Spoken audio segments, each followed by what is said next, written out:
Deu? Deu, né? Bom dia, pessoal. Tudo bem com vocês? Todo mundo já reunido para mais uma ED, mais um domingo de aprendizagem. Nós estamos trabalhando em cima do tema do Sermão do Monte, né? E hoje nós vamos finalizar as bem-aventuranças, a parte de Mateus 5 que trata das bem-aventuranças. E como diz a Camille agora há pouco, nem só de bem-aventuranças, né, a gente visualiza o Sermão do Monte. Então, hoje nós vamos vamos seguir, né, na sequência do nosso estudo Mateus capítulo 5, nos versículos 9 e no versículo 10. Mas antes disso, a gente ainda tem uns minutinhos antes de dar início à nossa aula. Vamos começar fazendo uma oração. Sejam muito bem-vindos, tá bem? Vamos fechar os nossos olhos. Vamos orar agradecendo ao Senhor. Paizinho, nosso Pai querido, nós te agradecemos. Nós te agradecemos, nós te louvamos e nós te engrandecemos, ó Pai, por todos os ricos ensinamentos que nós temos sido beneficiados nestas manhãs. Obrigada, Pai, pela IBD, obrigada, Senhor, pela nossa igreja, pela vida do nosso pastor, dos nossos pastores. Obrigada por todas as pessoas envolvidas que fazem com que esteja disponível esse banquete para nós, Senhor. Obrigada pela sua palavra. Obrigada pelo seu amor, obrigada pelo seu cuidado nas nossas vidas. Nós te agradecemos e nós te pedimos, Senhor, nessa manhã que abra os nossos olhos, abra os nossos ouvidos, para que a gente possa compreender e entender o que nós vamos aprender nessa manhã, todas as passagens que estão contidas na sua palavra, Senhor, para que nós possamos não somente sermos bons ouvintes, mas também praticantes da sua palavra. Em nome de Jesus, nós te louvamos e nós te agradecemos. Amém. Amém, meus queridos? Vamos lá, então? Vamos dar sequência, vamos finalizar as bem-aventuranças de Mateus 5, mas nós ainda não finalizamos o tema de Sermão do Monte. A gente ainda tem muita coisa para aprender, a gente ainda tem muita coisa para ver, né? Então, porque é um sermão muito rico. Vamos ler comigo, então, para dar início? No livro de Mateus, o capítulo 5 e o versículo 9. Vai ser o nosso primeiro estudo dessa manhã. E esse versículo especificamente, ele trata dos pacificadores. Vamos ler comigo? Jesus diz aqui, em Mateus 5:9, bem-aventurados os pacificadores, porque serão chamados filhos de Deus. Então, mais uma vez, dando continuidade ao estudo, nós vemos Jesus falando que não são só felizes e bem-aventurados os que fazem a coisa certa, mas também o quão feliz é essa pessoa pelo resultado que ela vai experimentar diante daquilo que ela faz. E eu quero dizer para vocês, começar aqui, fazendo uma distinção entre ser pacífico e ser pacificador. Jesus, ele está falando nessa passagem sobre ser pacificador. E isso vai além de ser apenas pacífico, tá? Não adianta, portanto, nós tentarmos pacificar os outros se nós mesmos não temos uma atitude primeira de sermos pacíficos. E o que Jesus está falando aqui, não de ser pacificador, não exclui o ser pacífico. Muito pelo contrário, vai além. Bem? Então, vamos lá.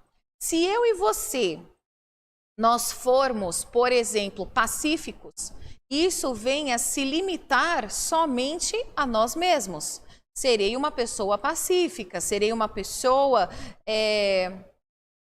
politicamente correta, calma, tranquila, né? Mas o interesse do Senhor é que a gente não apenas haja com relação àquilo que diz respeito somente a nós mesmos. Deus, ele é maravilhoso, mas então o que ele quer? Ele quer que a gente promova a paz para com os outros também, que não fique só em nós. E ser um pacificador, mais do que ser um pacífico, é o quê? É quando eu e você, nós promovemos a paz para com as outras pessoas. É bem mais abrangente, tá bem? E aqui nesse aspecto vale uma observação. Muitos de nós, é da nossa natureza, meus queridos, muitos de nós acabamos buscando a Deus de uma forma muito egoísta. Por que eu afirmo isso? Porque a mentalidade do ser humano, independente da sua geração, independente da sua cultura, independente da época em que vive ou em que viveu, até porque isso é uma inclinação, uma resposta carnal da natureza do ser humano, é a de quê? De normalmente ser egoísta, é de pensar no que Deus tem e pensa somente a respeito de si mesmo, de mim mesma, né? Mas, ao contrário, a mentalidade que nós encontramos na Bíblia, e é a que nós vamos dar destaque aqui, vez após vez, né? É o que o Senhor espera, que eu e você, que nós não apenas pensemos em nós, mas que a gente também pense no outro, no nosso próximo, no próximo mais próximo, né? Então, veja bem, a forma de nós enxergarmos o Evangelho, de nós vermos o Evangelho e verificar se o que está contido na palavra realmente está nos tocando, se é como se fosse um termômetro, um auferidor de medida, é o quê? É se o Evangelho, além de nos mudar, muda também a forma como nós vemos o outro, como nós agimos em prol dos outros, tá bem? Esse é um excelente auferidor de medida para verificar a transformação da palavra nas nossas vidas, tá? Então, nesse momento agora, vamos nos questionar, vamos nos perguntar como que o Evangelho tem afetado a nossa vida, tem afetado a minha vida e a sua, mas não só na maneira como você, meu querido, se enxerga, mas também na maneira como você trata as outras pessoas. E isso, para mim e para você, tá bem? E essa resposta que nós vamos dar a nós mesmos é muito importante, tá bem? E o próximo elemento, então, que nós vamos destacar aqui é o seguinte: se seremos pacificadores, ou seja, se nós seremos, portanto, elementos que promovem a paz, nós precisamos entender também que há dois níveis distintos de paz, tá? E esses dois níveis distintos de paz é o que nós devemos promover. Então, os dois níveis distintos de paz a que me refiro, o primeiro deles é o que as Escrituras chamam de paz de Deus, hein? E o segundo nível de paz, que eu vou falar na sequência, é o que chama paz para com os outros, tá bom? Para com as pessoas, tá? Então, vamos primeiro na paz de Deus, nesse primeiro nível distinto de paz. Vamos abrir comigo Romanos, no capítulo 5. No capítulo 5 de Romanos, o apóstolo Paulo, ele fala lá no versículo 10, tá? Então o apóstolo Paulo, nos falar desse primeiro nível distinto de paz que eu e você devemos promover. Está escrito o seguinte: justificados, pois, mediante a fé, temos paz com Deus por meio de nosso Senhor Jesus Cristo. Então essa é a paz de Deus, trata aqui da paz de Deus. E quando ele usa a expressão temos paz com Deus, ele não está falando apenas de alguém que superou as suas próprias inquietações, que superou os seus anseios, os seus próprios medos, que acabou vencendo a ansiedade. Não, ele está falando a respeito de algo que é relacional, tá bem? Agora eu pergunto para vocês, qual que era, vocês sabem responder, qual que era a condição do homem antes de experimentar a salvação? E a palavra de Deus diz no mesmo capítulo 5 que nós lemos, no versículo 10, veja bem o que está escrito ali. Se nós, quando inimigos, fomos reconciliados com Deus mediante a fé, diante a morte de seu filho, muito mais, estando já reconciliados, seremos salvos pela sua vida. Veja, meus queridos, aqui nessa passagem nós percebemos que está escrito na Bíblia que a nossa condição anterior, respondendo à pergunta que eu fiz para vocês, era de inimizade.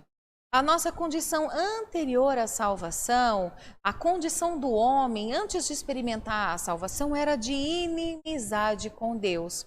E o pecado, ele não gerou apenas a separação do homem para com Deus, mas também colocou o homem debaixo do juízo. Colocou o homem numa condição de inimizade para com Deus. E quando a Bíblia fala de termos paz com Deus, não se trata apenas de um sentimento interior. Bem? É lógico que Jesus, ele é chamado o príncipe da paz. É lógico que ele também, que a obra que ele traz em nossas vidas, traz uma paz sobrenatural. A Bíblia fala da paz que excede todo entendimento, mas vai além da capacidade de compreensão e ela pode ser experimentada. Tá? Mas veja bem, quando Paulo ele diz que nós temos paz com Deus, ele vai além disso.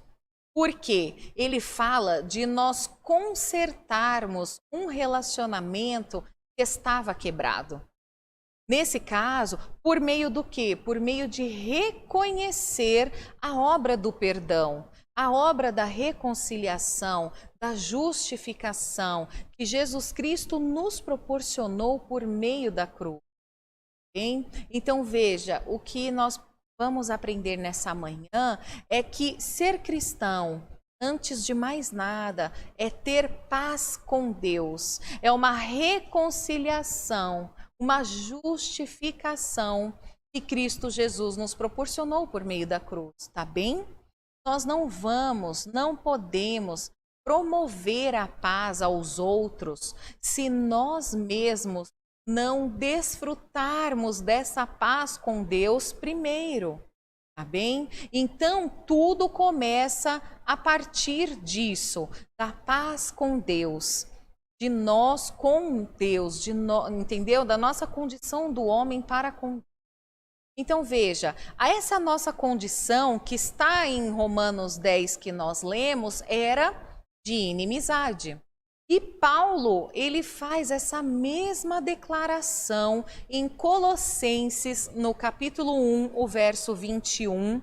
E eu vou ler para vocês o que está escrito em Colossenses 1, 21. Vejam, sobre essa condição de inimizade. A vós outros também, que outrora éreis estranhos e inimigos no entendimento pelas vossas obras malignas, agora, porém, vos reconciliou no corpo da sua carne, mediante a sua morte, para apresentares santos, inculpáveis e irrepreensíveis. Gente, o que Jesus fez por nós não foi somente nos reconciliar no corpo da sua carne, mediante a sua morte, mas ele também, com o propósito de nos apresentar diante de Deus inculpáveis, irrepreensíveis e santos. Esta é a obra da cruz. Então ela remove a inimizade do homem como resultado do pecado e ela traz paz com Deus, traz reconciliação e reconexão com Deus. Tá bem? Esse é o primeiro nível de paz, a paz com Deus. Agora, depois de nós experimentarmos essa paz com Deus, essa reconexão com Deus, nós precisamos nos tornar pacificadores, tá bem? Então, agora eu vou tratar do segundo nível de promover a paz, ou então de ser pacificador, ou seja, de promover a paz com Deus a outros, da mesma forma como eu e você já a experimentamos, tá certo? E é isso que eu estou falando, tá lá em 2 Coríntios, no capítulo 5.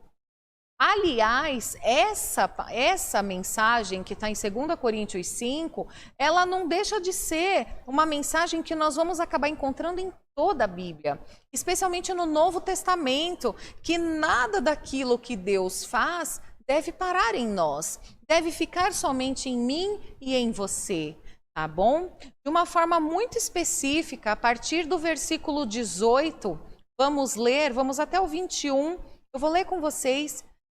Tudo provém de Deus, que nos reconciliou consigo mesmo por meio de Cristo e nos deu o ministério da reconciliação.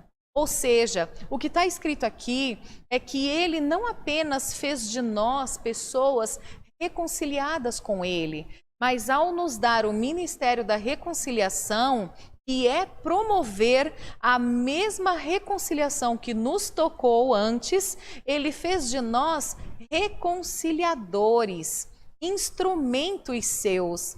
Gente, isso é maravilhoso. Entende? Então veja, se nós usarmos a mesma lógica de que estar em paz com Deus é estar reconciliado, então nós devemos nos tornar o quê? Promotores dessa mesma paz com Deus. Então vamos lá na sequência de 2 Coríntios 5, eu vou ler o versículo 19. Ele ainda diz o seguinte: a saber que Deus estava em Cristo, reconciliando consigo o mundo, não imputando aos homens as suas transgressões, e nos confiou a palavra da reconciliação. Isso é muito forte. Aqui está dizendo, nesse versículo 19, quando a Bíblia diz que Deus estava em Cristo, ela não diz apenas do Deus encarnado na pessoa de Jesus, mas também, obviamente, da morte de Jesus na cruz. Ou seja, se refere ao momento onde Ele sofreu a culpa pelo nosso pecado e a nossa condenação. Para quê? Para que eu e você pudéssemos ser inocentados diante de Deus. E o texto também diz aqui, nesse verso 19, que Ele não imputou aos homens as suas transgressões. É muito importante eu pontuar que o Evangelho, ele não é simplesmente de um Deus que deixou de reconhecer a condição do homem pecador. Não, é um Deus que não jogou sobre mim e sobre você a conta do pecado que nós merecíamos pagar. Porque esse Deus, ele não pode apenas ser bom deixando de ser justo, ele fez com que Cristo sofresse a culpa que eu e você merecíamos. Isso é forte. E, na verdade, o que nós temos, então, que nós podemos visualizar na obra da cruz, é uma troca. Entende? O versículo 20 e o 21, na sequência de 2 Coríntios 5, fala disso. De sorte que somos embaixadores, como se Deus exortasse por aquele que não conheceu o pecado. E segue. Então veja, a obra da cruz, a obra do Calvário, ela é uma troca. O pecado que nós cometemos e que Jesus nunca cometeu foi lançado sobre ele. E ele morre e ele sofre aquilo que Isaías diz, o castigo que nos traz a paz com Deus estava sobre ele. Então Deus lança sobre Cristo o nosso pecado, para que em Cristo nós fôssemos feitos justiça de Deus. Então nessa troca, Cristo ele assume os nossos pecados e ele nos transfere a sua justiça. E ele sofreu isso, diz o profeta Isaías, para que nós tivéssemos restabelecida a nossa paz com Deus. Isso é extraordinário, né? E nesse versículo ainda, a Bíblia completa e diz que nós ainda somos embaixadores de Cristo. Então nós nos tornamos porta-voz, nós nos tornamos representantes de Deus para levar nada mais, nada menos do que a mensagem da reconciliação.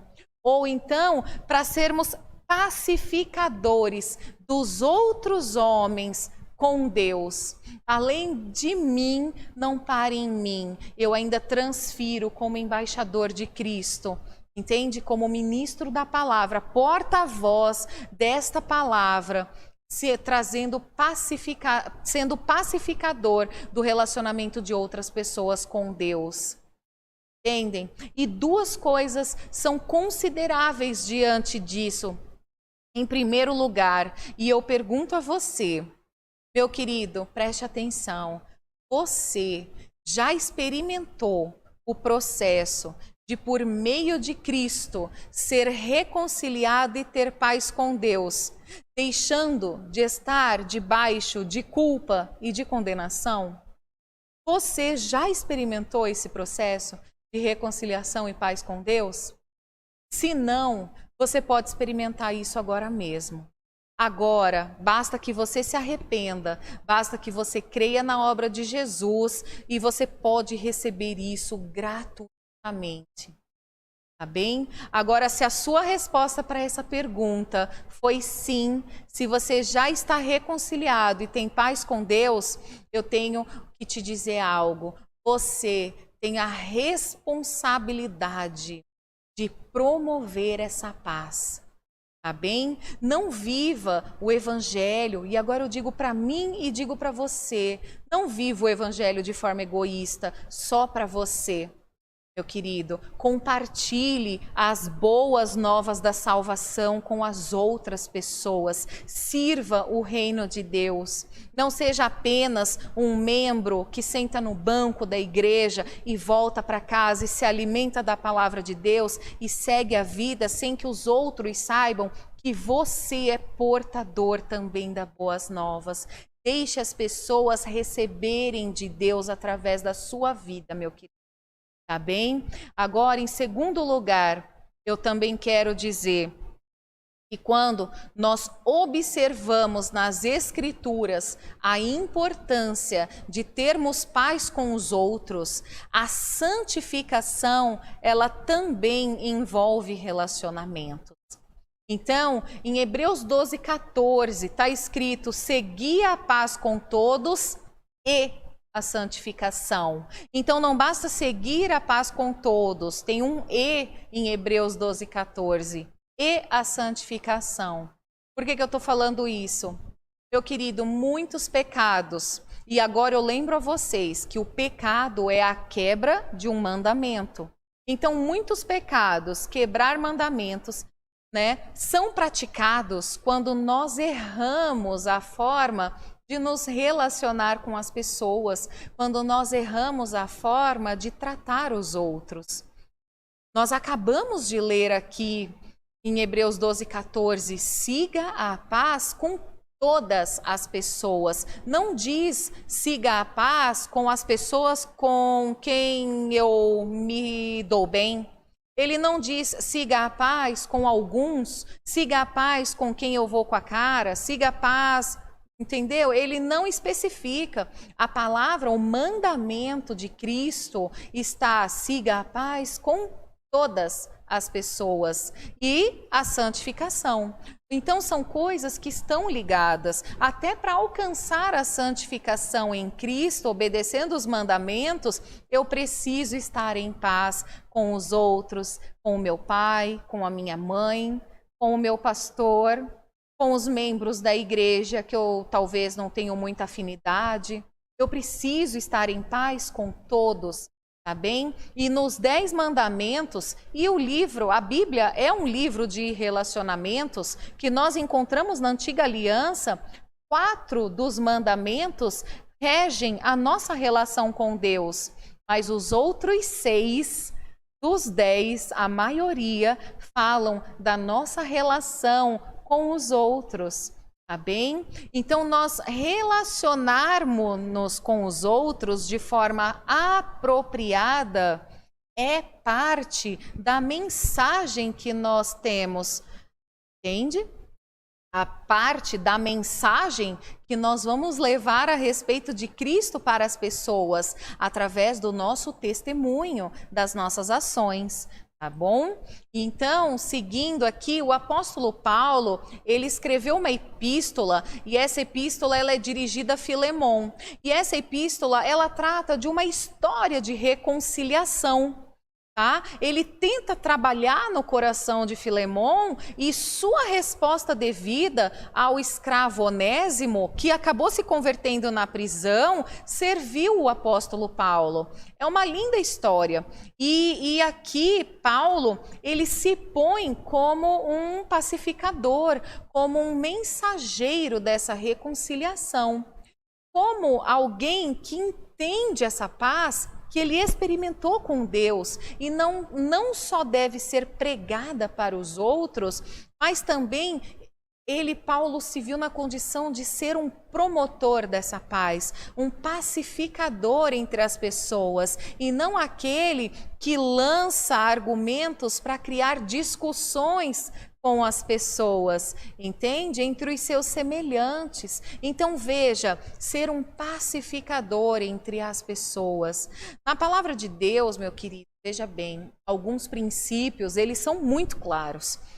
Além de Jesus nos ensinar a importância do perdão, além de aprendermos que no nosso coração não pode haver raiz de amargura que vai contaminar não só a gente, mas também as outras pessoas, além do fato que Jesus disse que quem não perdoa não será perdoado, nós precisamos entender a mensagem bíblica de sermos promotores da paz, tá bem?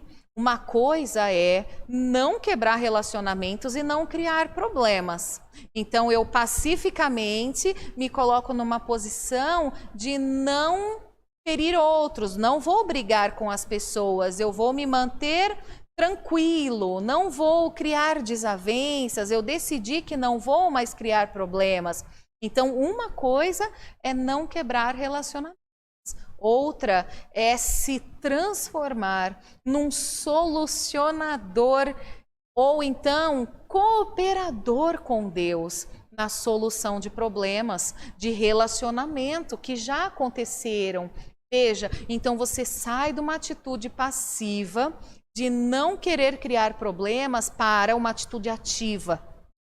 Eu pretendo, a partir de agora, eu vou promover a paz, solucionar problemas, cooperar com Deus em ser pacífico e restabelecer relacionamentos que outros quebraram entre si. Veja, não precisa ser só entre nós, entre eu e você e alguém em uma situação específica. Vocês percebem? É isso que o Sermão do Monte está dizendo para nós. Esse é o nosso mandamento. Sermos promotores, pacificadores, tá bem? Então Jesus, ele diz que se você souber que o seu irmão tem algo contra você, vá você se consertar com ele. Ah, mas não fui eu que provoquei isso, não fui eu que fiz isso. Geralmente é um argumento que vem da nossa carne. Gente, meus queridos, nessa manhã nós estamos aprendendo que não precisa ser você ou eu que fizemos algo de errado e temos que ir lá pedir perdão por isso. Não é isso. Andar com Cristo é o a mais. Se você sabe que a pessoa tem um problema com você, mesmo que tenha sido uma imaginação dela, uma criação da cabeça dela, ajude-a a resolver essa questão. Vá até ela e promova essa paz. Entendem? Então, ser pacificador não é só resolver o seu problema com os outros, é ajudar as pessoas a resolverem os seus problemas. Tá bem, meus queridos? Então, Paulo mesmo, ele escreve em Filipenses, no capítulo 4, no verso 2, essa passagem aqui trata de uma mensagem que ele manda a duas irmãs daquela igreja, tá? Daquela congregação. E ele faz um pedido. E o nome delas é Evódia e Sintique, tá? Na NVT, esse texto, né, ele foi traduzido assim, ó. Rogo a, e fala o nome delas, que resolvam o seu desentendimento.